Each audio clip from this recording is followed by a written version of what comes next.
His name was Robert, 51 years old, a soldier, and has been homeless for 6 years.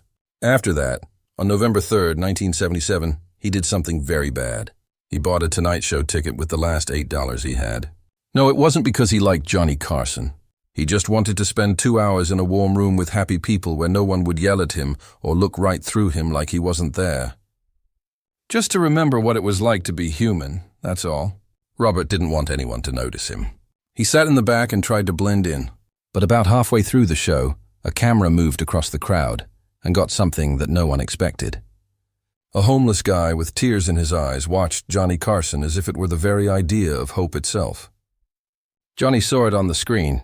He saw Robert in pain.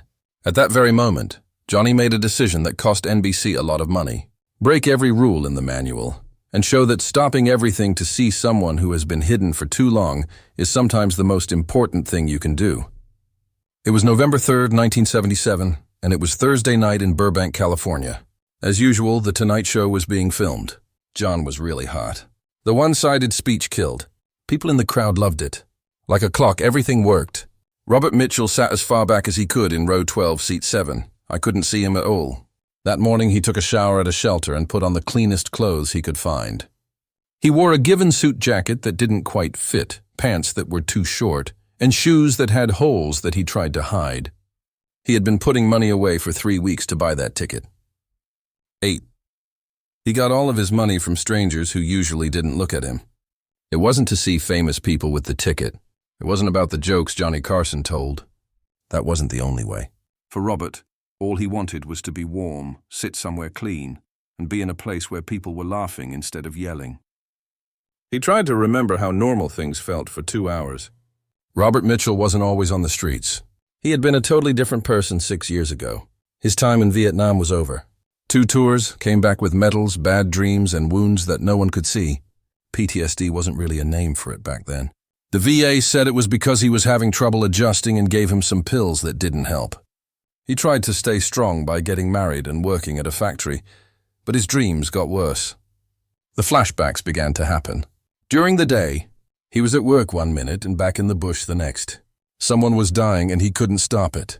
His wife left because she couldn't take seeing him fall apart any longer. He missed too many days of work, so the workplace let him go. He ran out of pills and couldn't pay for more. No one thought the fall would happen so quickly. Robert lost his job, his apartment, his car, and his family. All of a sudden, he was sleeping under a freeway bridge with a jacket rolled up as a pillow. That for 6 years. 6 years of not being seen. He seemed like a ghost to the people who saw him. People who ran the stores told him to leave. The kids threw things. In the middle of the night, police woke him up and told him he couldn't sleep there, even though he had nowhere else to go. Leave. It wasn't being hungry or cold that was the worst part.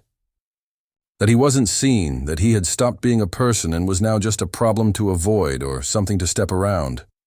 Until November 3rd, 1977, when Robert chose to try to feel like a normal person again. Robert found it easier than he thought to get into the studio. After getting as clean as he could, he stood in line with the other people who had tickets. The guard didn't even look at him for long. The room was warm, bright, and clean on the inside. The chairs were nice and soft. Instead of trash and exhaust, the air smells like hairspray and coffee. When Robert sat down in his seat, he felt something he hadn't felt in years. Thanks. The show began. Jackie came out. People in the crowd cheered. Robert was just another person in a room full of people for the first time in 6 years. Not homeless, not a soldier, not a problem, just someone watching TV. He didn't know he was crying until the person next to him took her bag away. That's when Robert got it. He still smelled and looked different. The shower wasn't long enough. It didn't fit right to borrow the suit. People around him didn't feel good. They knew he didn't belong there. There were times when Robert tried to shrink down and hide. But the tears wouldn't stop. Not really sad tears. Just a strong sense of being warm, safe, and almost human again, even if it was only for 2 hours. Johnny was in the show for about 30 minutes. Making jokes while meeting an actress Robert didn't know. People in the room were laughing. Camera 2 slowly moved around the crowd. Normal way of doing things. Show happy, smiling people having a good time. Make the people at home feel like they're a part of it. That is, until the cameraman got to row 12. There was something that made him stop. A man is sad. Not happy tears, but tears that hurt a lot. A man who didn't belong there but was captivated by what he saw on stage. In the control room, the director saw it. Cut to that camera and let it stay for a moment. Johnny, who was known for watching the monitors even when he was talking to guests, saw it too. He saw Robert. I really saw him. Johnny stopped in the middle of a sentence. The actress looked lost. It looked like Ed McMahon was too worried. Johnny told the woman, "Excuse me for a second." After that, he got up and left the stage. People in the crowd had no idea what was going on. The actress had no idea what was going on. The people at NBC who were watching from the control room had no idea what was going on. Johnny climbed the stairs to the 12th row and went right to Robert. He took the empty seat next to him. "Hi," Johnny said in a low voice. "Are you okay?" Johnny Carson asked Robert, but Robert couldn't speak or understand that Carson was sitting next to him and talking to him. Like a person. John asked, "What's your name?" Robert Mitchell was all he could say. "Robert is a good name. Are you an old-timer, Robert?" Robert said yes. Vietnam on 2 trips. Johnny gave a slow nod. "Thanks for your help." Those 5 easy words made Robert cry even more. He hadn't heard them in years. This made everyone in the room very quiet. It was the cameras that caught them. 18 million people across the country were watching this happen live on TV. "Robert, may I ask you something?" It was soft to hear Johnny's words. "Why are you going to the show tonight?" Robert tried to explain. He tried to explain why he had bought a ticket with his last $8. Why did he only want to be warm and in a place with happy people? "I just wanted to feel like myself again," Robert said. "For a short time." Jack looked at Robert, looked at him very carefully, saw the worn-out face, torn clothes, and eyes that had seen too much. "Robert, you're fine. You're a man who has been through a lot and served his country. Really, that's the rule." Then Johnny did something that no one thought he would. He got up and put out his hand for Robert. "Please take a moment to sit on stage with me." Johnny led Robert out on stage on The Tonight Show in front of the cameras, the crowd, and 18 million people watching. Inside. In the control room, the NBC bosses were going crazy. This wasn't planned. This wasn't meant to happen. There was a poor man on their stage. It was a mess. John didn't care, though. Robert was put down on the couch where movie stars, presidents, and other famous people of the time used to sit and tell stories. Johnny talked to Robert Mitchell like he was the most important person in the world. John asked, "Tell me about Vietnam." Robert talked about the war, coming home, how hard it was to change and losing everything. At first he spoke slowly, but then he spoke more freely.